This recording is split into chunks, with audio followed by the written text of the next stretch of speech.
কি কারণে প্রপাগান্ডা করছে সেটা আমরাও জানি, আপনারাও জানেন।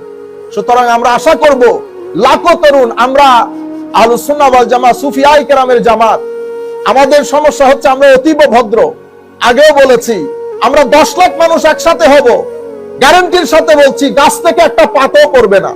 আপনারা বিশৃঙ্খলার চিন্তা করছেন, আমি আপনাদেরকে বলছি গাছ থেকে একটা পাতাও পড়বে না, যেভাবে আগেও পড়ে নাই, এখনো পড়বে না, ভবিষ্যতেও পড়বে না। এটা আমাদের সবচেয়ে বড় দুর্বলতার জায়গা। আমরা গাড়ি ভাঙতে পারি না।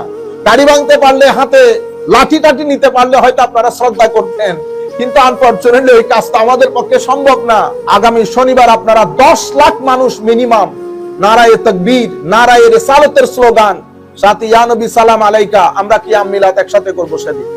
শুধুমাত্র ফিলিস্তিনের জন্য না, যেখানে যেখানে মুসলমান নির্যাতিত হচ্ছে আমরা বিশ্বকে জানান দেব যে আমরা ঐক্যবদ্ধ।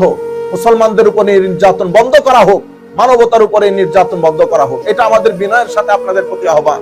সরকারের সর্বস্তরে আমরা অনুরোধ করছি, আমরা ফেসিস্টের বিরুদ্ধে বা সমস্ত প্রকার অন্যায় অসত্যের বিরুদ্ধে আমরা সেদিনও ছিলাম, আজকেও আছি, মৃত্যুর আগ পর্যন্ত থাকবো।